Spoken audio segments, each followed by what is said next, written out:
क्या आपको पता है कि होलिका दहन में क्या क्या सामग्री डाली जाती है और उसका क्या महत्व है?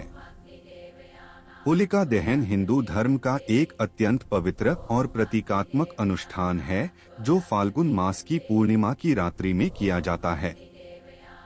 यह पर्व बुराई पर अच्छाई की जीत का प्रतीक है और इसके अगले दिन रंगों का त्योहार होली मनाया जाता है। होलिका दहन में अग्नि प्रज्वलित कर नकारात्मकता, अहंकार और पापों को जलाने की भावना व्यक्त की जाती है। आइए जानते हैं कि इस पावन अनुष्ठान में कौन कौन सी सामग्री डाली जाती है और उनका क्या धार्मिक महत्व है। 1. लकड़ी और उपले, गोबर के कंडे। होलिका दहन की अग्नि जलाने के लिए सबसे पहले सूखी लकड़ियां और गोबर के कंडे, उपले एकत्र किए जाते हैं। लकड़ी अग्नि का आधार होती है और उपले पवित्र माने जाते हैं। गोबर को शुद्ध और कीटाणुनाशक माना गया है, इसलिए इसका उपयोग शुभ माना जाता है। 2. सूखी घास और पुआल। सूखी घास और पुआल अग्नि को प्रज्वलित करने में सहायता करते हैं। यह जीवन की सूखी और नकारात्मक बातों का प्रतीक भी माने जाते हैं, जिन्हें अग्नि में समर्पित कर दिया जाता है। 3. नारियल। नारियल को बहुत शुभ माना जाता है। इसे अग्नि में अर्पित करने का अर्थ है अपनी अहंकार रूपी कठोरता को त्याग देना। नारियल भगवान को अर्पण करने की शुद्ध भावना का प्रतीक है। 4. गेहूं की बालियां और चना। नई फसल की बालियां, विशेषकर गेहूं और चना, होलिका दहन में डाली जाती हैं। यह समृद्धि, अच्छी फसल और परिवार की खुशहाली की कामना का प्रतीक है। कई स्थानों पर लोग भुनी हुई बालियां प्रसाद के रूप में घर ले जाते हैं। 5. रोली, चावल और हल्दी। पूजा के समय रोली, कुमकुम, अक्षत, चावल और हल्दी चढ़ाई जाती है। ये तीनों मंगल और शुभता के प्रतीक हैं। इनसे होलिका की पूजा कर सुख समृद्धि की कामना की जाती है। 6. फूल और माला। होलिका की पूजा में फूल अर्पित किए जाते हैं। फूल पवित्रता और भक्ति का प्रतीक हैं। माला चढ़ाकर सम्मान और श्रद्धा व्यक्त की जाती है। 7. मौली, कलावा। मौली या कलावा को होलिका के चारों ओर लपेटा जाता है। लोग होलिका की परिक्रमा करते समय इसे बांधते हैं और परिवार की सुरक्षा व सुख की प्रार्थना करते हैं।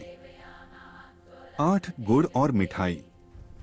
गुड़ और मिठाई अग्नि में अर्पित की जाती है या प्रसाद के रूप में बांटी जाती है। यह जीवन में मिठास और प्रेम का प्रतीक है।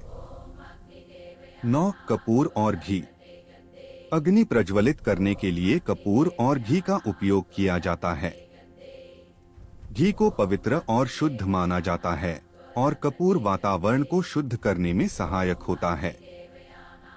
10. सरसों और तिल।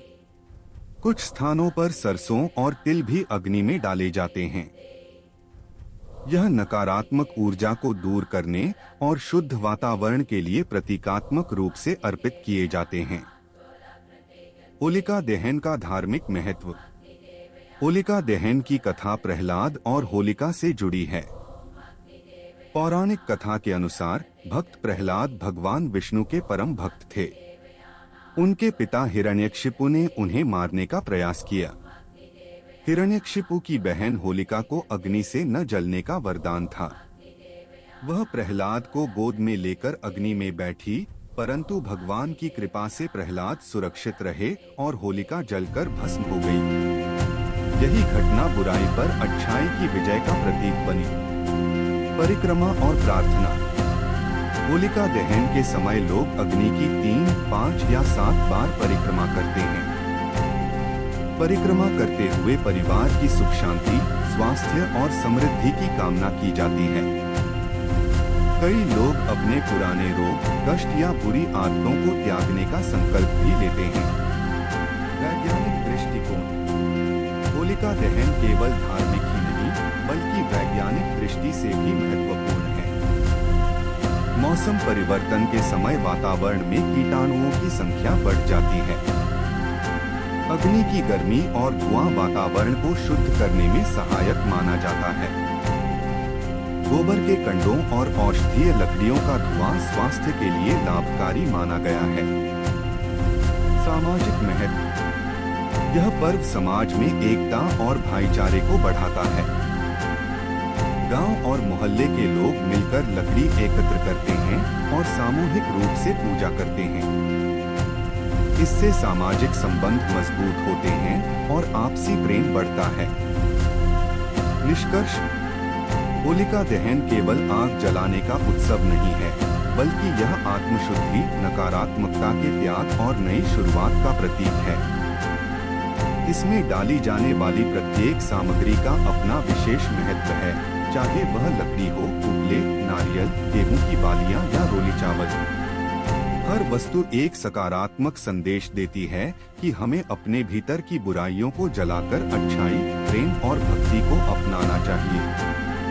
इस प्रकार होलिका दहन हमें सिखाता है कि सत्य और भक्ति की राह पर चलने वाला व्यक्ति अंततः विजय होता है, ठीक वैसे ही जैसे भक्त प्रहलाद की विजय हुई थी।